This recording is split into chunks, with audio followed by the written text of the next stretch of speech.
여러분 안녕하십니까? 여수 MBC 뉴스투데이입니다. 여수 지역 농민들의 현장 기술 지도를 담당했던 농업 상담소가 최근 조직 개편으로 폐지됐습니다.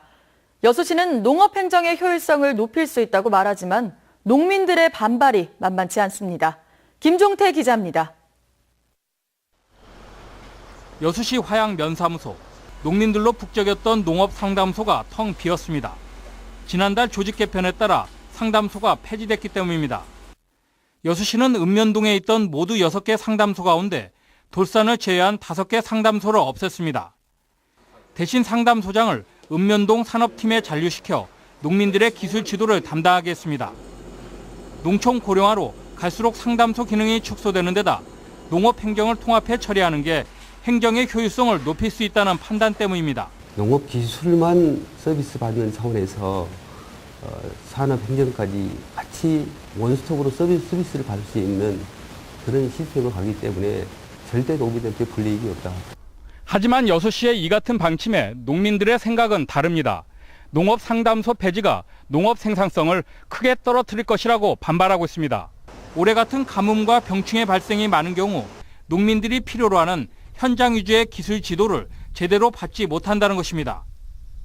읍면 산업팀의 상담 인력이 배치됐다고는 하지만 산업팀 고유 업무로 농민 상담이나 지도는 뒷전으로 밀릴 수밖에 없다고 지적합니다. 상담소가 없어짐으로써 거기에 따른 기구가 축소되면 첫째는 시 예산이나 농민에게 주어지는 예산이 없어질 것이고 또 관계되는 그 공무원들도 사기가 엄청나게 저하될 것으로. 상담소 폐지에 따라 비어있는 상담소를 어떻게 활용할 것인지도 고민거리입니다. 농민들을 위해서 활용할 수 있는 방안을 찾아서 우리 기농, 기촌도 지금 많이 오고 있습니다. 그런 것들을 지도하기 위해서 다시 한번 연구를 해봤으면 좋겠습니다.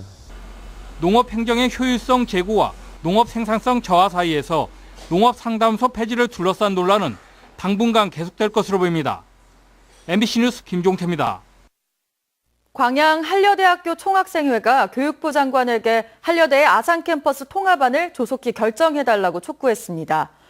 총학생회는 어제 발송한 탄원서에서 지난 6월 초 한려대의 자진 폐교와 아산 캠퍼스로 통합 개교를 골자로 한 학교 측의 자체 구조 개선이 제출됐지만 이후 석 달이 되도록 아무 결정이 없다며 이같이 요구했습니다.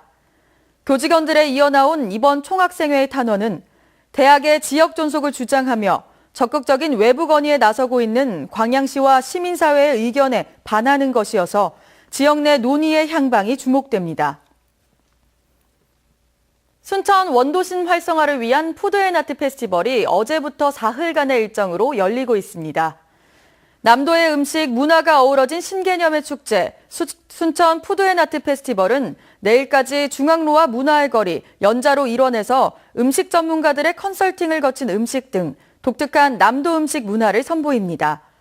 또 버스킹과 이색 패션쇼, 댄스 파티, 김풍과 이혜정 셰프의 요리쇼 등 다양한 프로그램들도 곁들여집니다.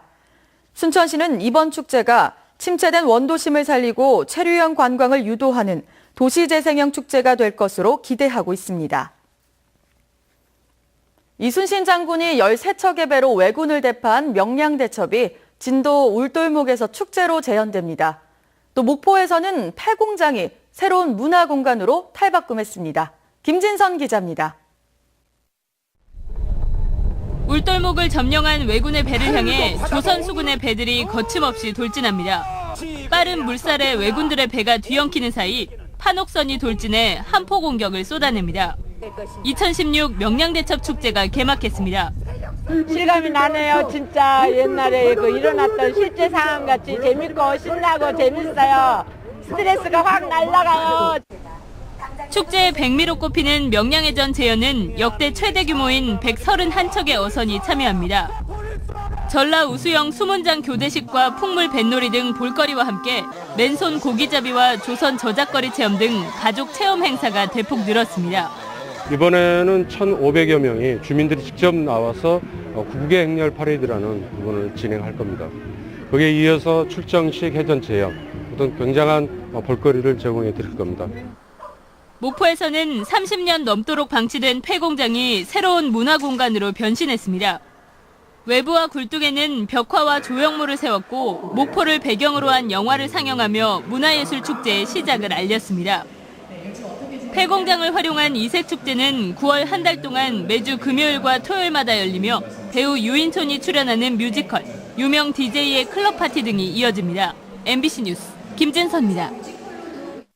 지역 관광 활성화를 위해 고흥만 방조제 일대에 관련 시설이 확충됩니다.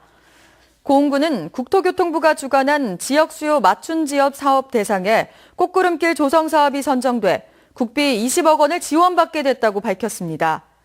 꽃구름길 조성 사업은 내년부터 오는 2019년까지 고흥군 두원면 12,000여 제곱미터 면적에 보행로와 다목적 공원 등 경관시설을 확충하고 고흥 우주항공축제, 농어촌 체험마을과 연계해 지역관광 활성화를 도모하는 사업입니다.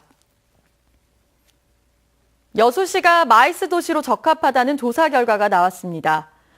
여수 상공회의소가 최근 여수시 마이스 산업 활성화 전략 마련을 위해 마이스협회 연차총회 참가자 112명을 대상으로 실시한 설문조사에서 조사 대상자의 31.3%가 마이스 개최 도시로 여수가 적합하다고 답한 것으로 나타났습니다. 마이스 산업 발전 가능성에 대해서는 47.3%가 높게 평가했고 추천할 만한 마이스 산업 연계 분야와 마이스 활성화를 위한 개선점으로는 해양관광과 교통체계 정비가 각각 34.8%와 24.5%로 가장 높았습니다. 대선 주자들의 움직임이 빨라지고 있습니다. 야권의 심장이라고 할 수 있는 광주 방문도 잦습니다. 손학규 전 고문은 사실상 정계 복귀 의사를 밝혔습니다. 윤근수 기자입니다. 손학규 전 민주당 고문이 정계 복귀 의사를 강하게 밝혔습니다. 지지 모임 성격의 문화행사에 참석하기 위해서 광주에 온 자리에서였습니다. 우리나라를 분명히 다시 일으켜 세워서 한반도의 평화의 고장이 되고 한반도 통일의 바탕을 이루도록 광주 시민 여러분과 전라남도 도민 여러분과 함께 나설 것을, 저를 죽일 각오로 나설 것을 여러분께 말씀드립니다. 추석을 전후해서 정계에 복귀할 거라는 관측들이 나오고 있지만 복귀 시기가 언제가 될지에 대해선 이번에도 말을 아꼈습니다. 페이스북을 통해서 대권 도전을 시사한 안희정 충남지사는 세간의 관심 속에 광주를 찾았습니다. 안 지사는 대권에 도전하느냐는 질문에는 즉답을 피했지만 부인하지도 않았습니다. 대한민국 모든 국민들이 원하는 더 정의롭고 또 평화로운 대한민국의 미래의 목소리를 듣고 담아가도록 하겠습니다. 대권 도전을 환영한다는 문재인 전 대표의 발언과 관련해서는 늘 그렇게 너그러우신 분이라며 대결을 피하지 않겠다는 뜻을 내비쳤습니다. 지난 일요일 안철수 전 대표에 이어서 김부겸 의원과 안희정 지사까지 친문재인 성향의 지도부를 선출한 더민주의 전당대회 직후부터 야권의 대선 주자들이 잇따라 대권 도전 의사를 밝히고 있습니다.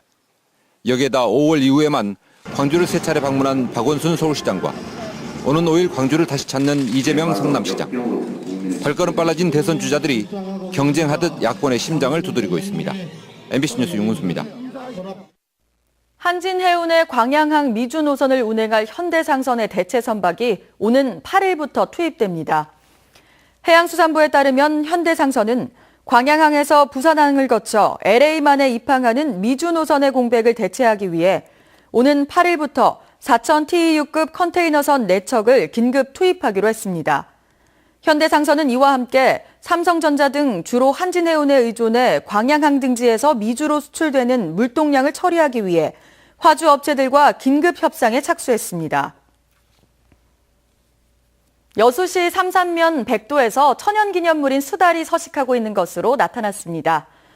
다도의 해상국립공원 사무소는 최근 백도에 있는 인공샘인 에코폰드에서 수달의 모습을 무인 센서 카메라를 통해 확인했다며 수달 서식으로 풍란과 매, 뿔새 오리에 이어 백도의 생물 다양성이 잘 보존되어 있는 것으로 확인됐다고 밝혔습니다. 수달은 세계자연보전연맹의 적색자료 목록에 포함돼 있고 우리나라에서는 멸종위기 야생생물과 천연기념물로 지정돼 있으며 백도에서 수달의 실체가 확인된 것은 이번이 처음입니다. 쌀값 하락에 대처하기 위해서는 공공비축미 물량을 늘려야 한다는 주장이 제기됐습니다. 고흥에서 열린 쌀 직불금 및 간척지 영농 조건 토론회에서 국민의당 황주영 의원은 쌀 재배 면적을 줄이고 직불금을 축소하려는 정부 정책이 문제라며 공공비축미와 농협 수매 물량을 전국 쌀 생산량의 50%까지 늘리는 내용의 개정안을 발의하겠다고 밝혔습니다. 황 의원은 또 도내에서 생산된 쌀 가격이 경기 지역 쌀값의 70%에 불과하다며 농협 수매 가격이 동일하게 적용되도록 노력하고 고흥만 간척지 쌀도 공공비축미 대상에 포함시키겠다고 설명했습니다.